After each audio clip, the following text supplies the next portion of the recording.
Welcome back to Miami, Kansas City, San Francisco, two franchises that are so storied. So much going on between the two, Joe Montana, and now Garoppolo versus Mahomes. So partner, slide on in here. How do the San Francisco 49ers pull off the upset? Well, Al, let me tell you, I'm very excited about the prospects of the San Francisco 49ers because, as I'm sure you're aware of, Steve, they are perhaps the most Italian NFL team. Yes. You've got huge. Jimmy G. You've got the Bosa, Nick Bosa, Joey. I forget which. It's one of the Bosa guys. I don't know. I can't keep them all straight. Which one? They're all brothers. They all probably still live with their mothers. It is a classic They're Italian the same guy anyway. It's a classic Italian family.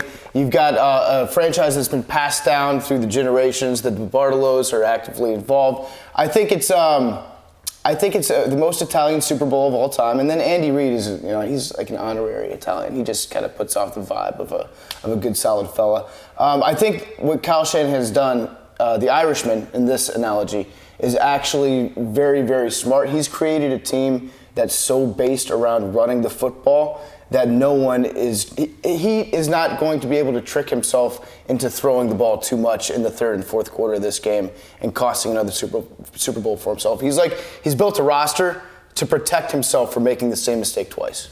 So there it is. I mean, it's the run game with the 49ers.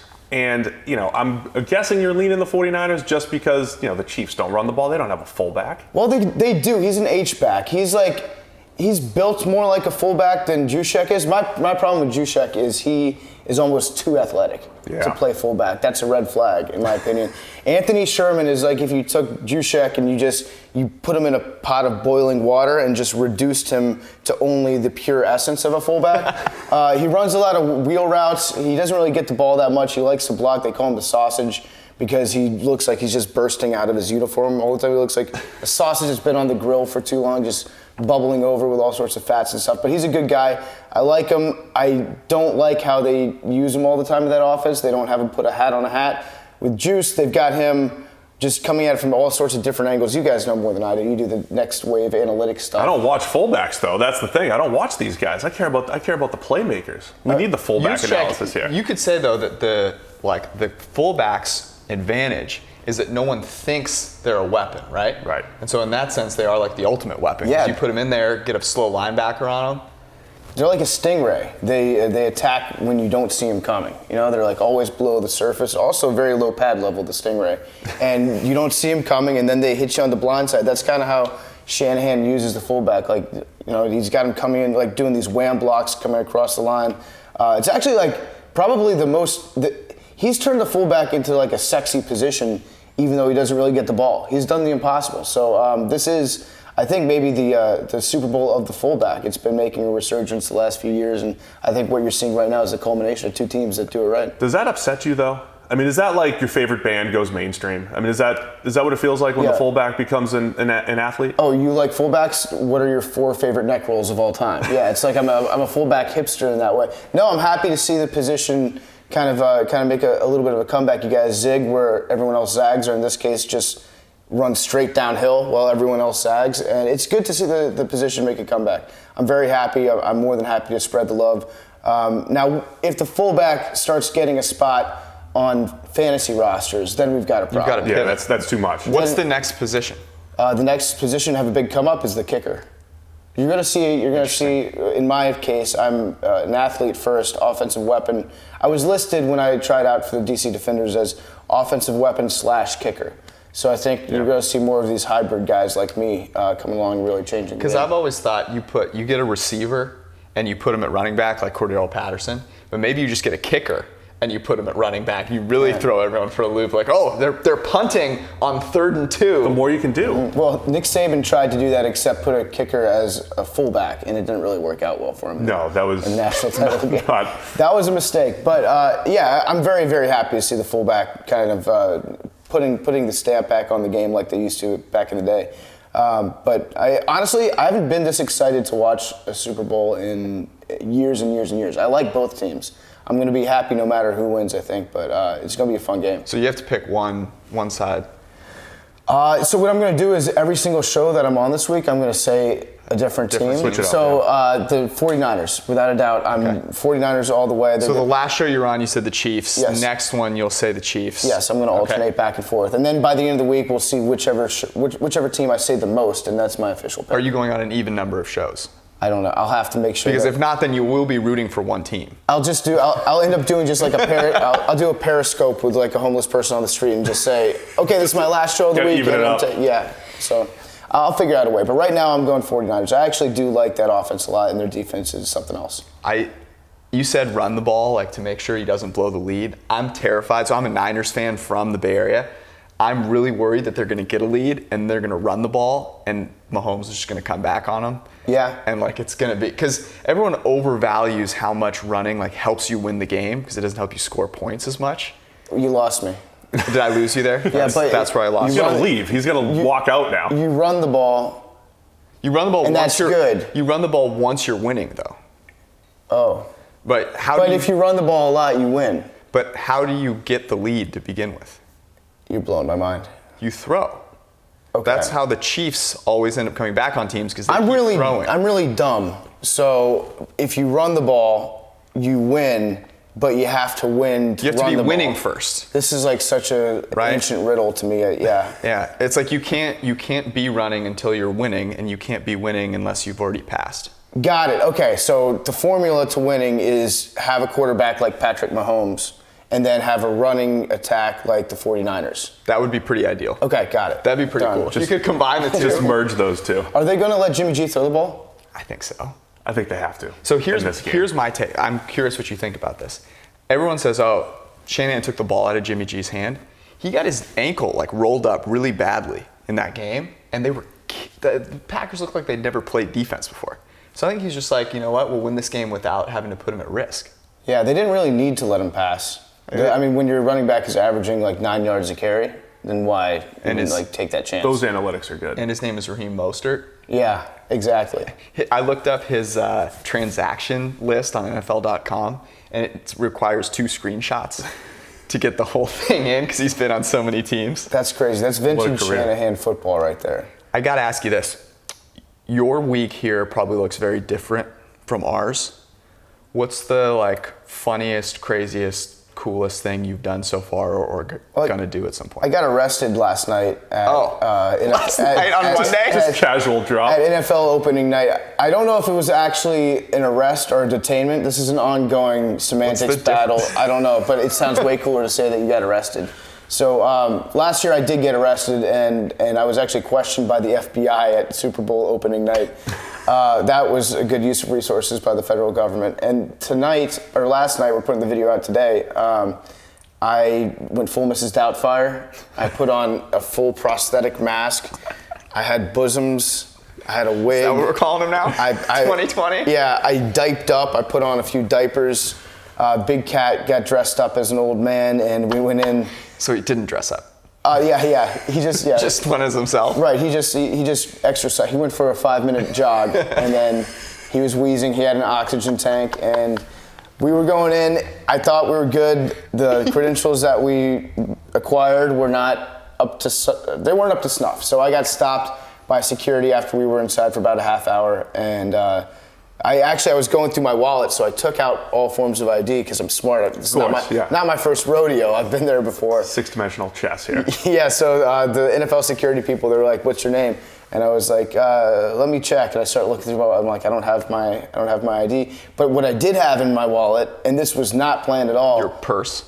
My wallet was in my purse. So I took my wallet out, and I was like, "Oh, I actually do have my ACLU card in here." And so I was like, what do I say? "Oh, am I being detained?" And so I just kept repeating like, "Am I being detained?" in the old lady voice. My name is Don Gruden, D-A-W-N, Don Gruden, on my pass. And they took me outside, and one cop wanted to take me to jail. The other wanted to just say, "Let this person go." They're actually very respectful. I got to give it to the Miami police. Because you were an old lady, or because they just... Or did they just respect They just respected a good fake credential. I don't know. The guy was saying, Sir, ma'am, I'm not sure what you'd like me to call you. I don't want to be disrespectful. And I was like, well, that's very nice. Now I feel bad about wasting your time.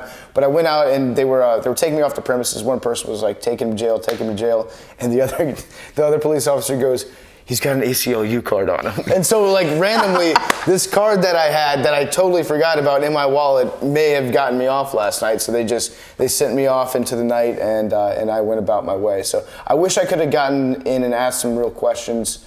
Here's your chance. What were your best questions that you had? I just go like off the top of my head. I think I was going to go up to Nick Bosa. I'm so bad. It's Nick Bosa. It's Nick. Yeah. I was going to go up to Nick Bosa and just say, hello, Chris. I'm a huge fan of what you and Kyle and your father Howie do, and all your activism that you've done standing up for social justice reform. And I was wondering if you'd like to comment on that and just kind of see where he went with that whole line of questioning. I was going to ask some good Italian questions to Jimmy G. Try to set him up. I can pass these along if you need to. We do have access, so if you have any specifics, we can. I was just going to ask Jimmy G if he would date my granddaughter. So if you want to say like I know a 35-year-old man that would like his granddaughter to date you. Yeah, it might not work out. What do you think he would say?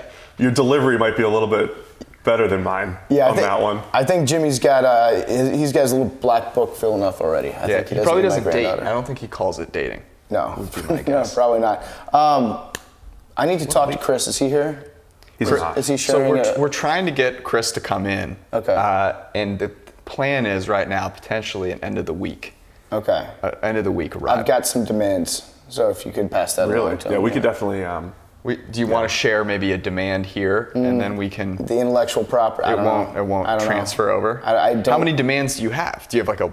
I've got several. List. 10 commandments. You show up with 2 tablets. Here's a little media tip for you guys. It's always good whenever you sit down with somebody to just have a list of about a dozen demands and things that you need from them in that moment, and that way the relationship gets off to a really good start. I'm good for a couple minutes because there's something serious I want to bring up about this negotiation that I'm about to enter in with Chris. Maybe I can get your help with it. Let's talk about I want to enter into some sort of licensing agreement with you guys for my next-gen stat of fullback assists, which I've been tracking.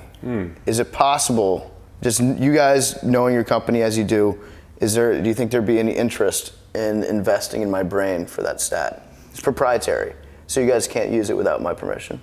I think we could work something out. I think we could do it. Can you run the math on that? Can you what I need is throw an algorithm on that thing? What we need is a proof of concept. Well, we have one. Demonstration. We have one. I tracked them all this year. Okay. Do you have a PowerPoint that you can show us? I don't know what that is. We believe in PowerPoints here. Okay. I can. Do you have a graph? Just any graph. I'll get some graffiti that breaks this down. I'll get my intern Billy Football to put together a PowerPoint about that. He's can you pretty explain? Good. A napkin, anything. A fullback assist is anytime there's a rushing touchdown from 5 yards in or closer, and there is a fullback as a lead blocker on the play. Mm-hmm. So, the running back obviously gets credit for the touchdown. The fullback gets an assist. Yeah. We haven't tracked, whether or not he actually executes a block on the play, but as long as he's lined up in a lead blocking position and the running back scores a touchdown. That's what we do. What if we combine the two? Yeah. So PFF grades the block, obviously. Okay. So we could know if it was a successful block, and then we could take that inside the 5 annotation, delineation. You could take assist to the next level. You can, everybody gets an assist, but if you actually make a good block, it's like an assist plus. It's something I like next that assist. level. Yeah, what's your hat on a hat percentage? Yes. Hat on a hat. Inside the 5, hat on a hat percentage. I like that. I like that a lot too. Because I do it kind of as a joke, but also there's something to the fact that fullbacks don't really get credit sometimes for making those blocks, and they're the ones that, if you look at, it was the Oakland-Chicago game in London this year. Alec Ingold, he dove over the goal line like you would see a tailback do, stretching the ball out, but he dove over the goal line to block 2 linebackers that were behind the line, takes them out of the way, then Jacobs dives over the top and he scores a touchdown. It's like, well, Alex should probably get some sort of credit. Did you give him 2 assists for that, or can you only max out at 1? See, there are some flaws in the system that we're working. This is why we need to have this conversation. He only got 1. So we give grades on a level of from -2 to +2, but in 0.5s. Okay. So a great block like that might get a +1 or a +1.5, and we could scale the hat on hat assist number based on that. Big time assists. Yeah, big time assists. I like Big time that. assists. BTAs. Big time hat on hat. I like Big that. time hat on. I like that a lot. There's yeah. So there's definitely some opportunity for some synergy here. Have your people reach out to our people, and we'll I think we we'll just need to workshop some try and ideas make this here. happen. We need to try and get Chris in a room. I got one last question for you guys. I got to duck out real quick and do our radio show here. But are you doing anything with XFL? Are you tracking? We are. We're Okay. grading every single player. All right. Can you do me a favor? Can you just like downgrade the shit out of every single kicker? Yeah. And so that around the league, people are like, wow, we've got a kicking problem. I wonder if there's anybody that we can call that can be a step up. The funny thing So are is, you going to keep training? well, kicker grades might be tough to downgrade, made field goals. Well, no, Just they're, make sure You they could don't find a make way. there are good makes and there are bad makes. That's true. We do differentiate. Do you actually? Kind of. I mean, it depends on how far it is. There's and all a that difference between right down the We middle. we do actually Doink. track. Is it down the middle? Is it inside right, inside left, and all that nonsense? Okay. Yeah. So Listen. we can doctor things up a little bit. Okay, I like it. Yeah, just downgrade everybody. Sure, he made all his field goals, but like barely. Yeah, but he didn't look Wasn't good that doing them. Yeah, We should also write a few articles about the We'll get you on potential that. for like the offensive weapon kicker. that's true. Yeah. Like, So we can definitely putting him on the field. best available free agents and stuff like that. Best of all, yeah, I would love to be on that list. And I've got a secret weapon, the onside kick. My onside kick is, it's better than Young Wei Cruz. I'll put it that way. Really? Yeah, and he's the best in the business. It's right totally different from how he does it. There's no kicker that does it like I do. I am actually training. I'm going to keep training for it. That's So- what the class pass is for. That's what the class pass is for. Just get my right leg to be extremely flexible. My goal is by the end of February to be back hitting 51-yarders. So if I can get back to that distance, I feel like I should get a call at some point, right? I would think so. now. Yeah, I think so. Yeah, especially if if we're your height machine. as Exactly. well. Yeah. So There we go. we'll work together. We've got a lot of business opportunities here. I was not expecting that. Yeah. There's no money changing hands, but a lot of business opportunities. That's what, We'll have- that's we'll what have to all have a real follow-up. business is Yeah. anyways, We'll, right? It's we'll like let the talking marketing about. people, we'll let the boys in the back figure out That's how to what make the money Super off. Bowl is all about this whole week. That was awesome, man. That was good, yeah. Cool. Thanks, brother. Yeah, of course, Appreciate man. it very much. Yeah. Good to see you guys. Yeah.